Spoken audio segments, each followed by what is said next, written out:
So when we talk about the brain, we have to talk about what's happening inside in the brain in terms of synapses and the connections that are happening between the neurons. Let's go back up for a second. Supposing in a typical human being brain, you've got 3 pounds of brain.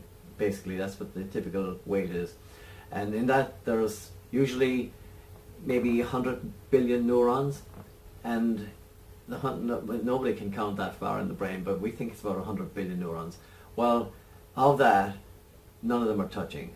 So think about that space in there with all the folds and all the corrugates, and it's that way because you have to put so much material in that small space. And that's why we have these big open spaces up here, you know, where we look and we say, oh, intelligence. The bad news is that in the past we thought intelligence was fixed at birth. Today we know that that's one of the neural myths that we love to break, because we know that with learning we can increase somebody's intelligence, the IQ scores. But get back to the neurons and how they talk to each other. It's electricity and chemicals.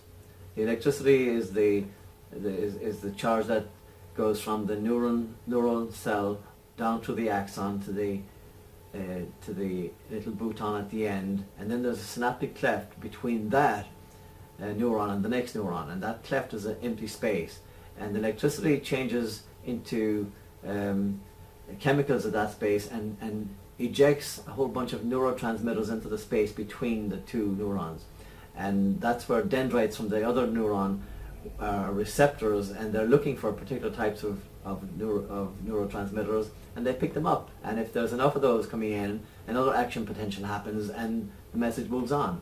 And this is very, very complicated, and I'm trying to simplify it so that we can just see that connections happen, but there's that space in between, and that's where the neurotransmitters are.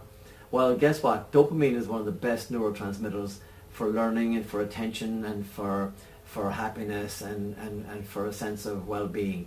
And the more dopamine we can get, the better we feel. And so I'm not suggesting you go out and you buy, you know, cocaine or something, because you're basically talking about the same reward system in the brain as cocaine or alcohol, any of those drugs. But because that's what the brain will trick you into thinking, this is good, but in fact it's not good. But natural dopamine and the other endorphins and other neurotransmitters that help us figure out sleep and waking, attention, learning, and all those things, these are important for us.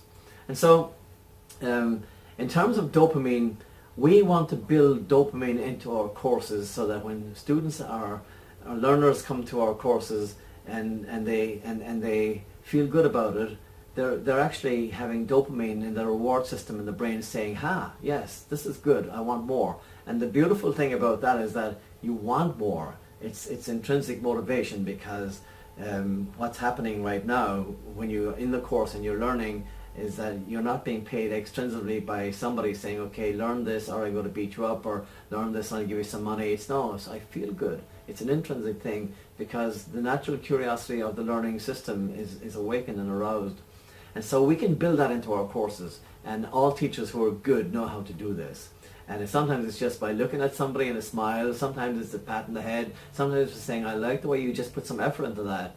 And we know that there are different mindsets, and people who have fixed mindsets have less dopamine involved than people who have growth mindsets. And a growth mindset is a person who understands plasticity in the brain, who understands the fact that they can learn and that they can improve what they know already by having synaptic connections happen around different information, different thoughts, different practices. And this is a very important thing, that me having a mental model about how my brain works helps me to get more dopamine.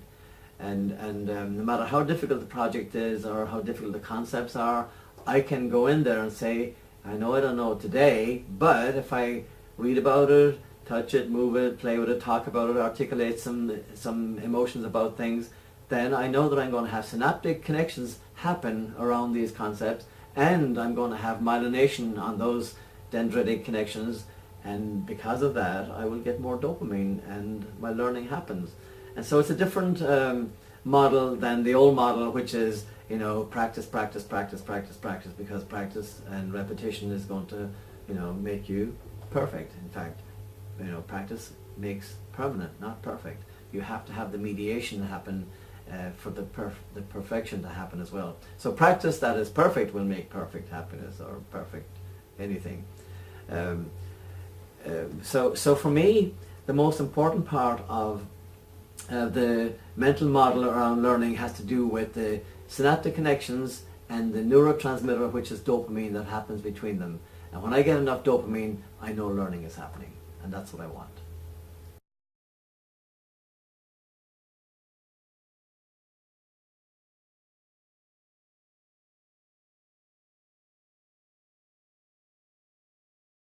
So the most incredible examples of dopamine online right now is Pokemon. This whole phenomenon that's happened, and why gamification and dopamine are actually the same thing in terms of online courses.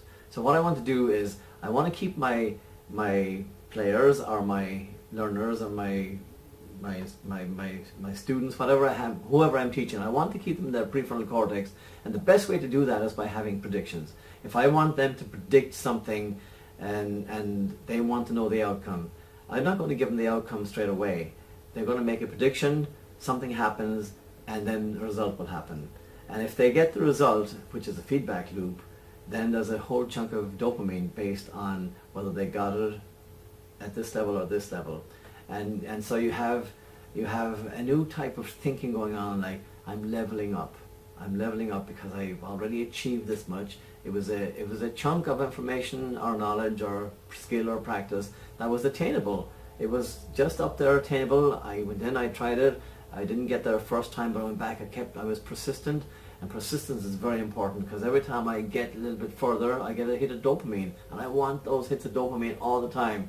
And then suddenly I get to a new level. Whoa, there's a chunk of dopamine. I want that again. And the more I get, the more I want to go on. And so if I chunk my materials and I put it out there for my students or my learners, and I know that they're going to fail and then get there and be persistent, and they get it, and I just give them a reward. The reward is a feedback loop with a piece of dopamine attached.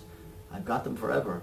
And as long as I'm entertaining and engaging with my new materials, and it's always attainable, not too difficult, but there's a challenge there for them, and it's intrinsic motivation to keep going. They're going to level up until we get to the end of our course, whatever that is.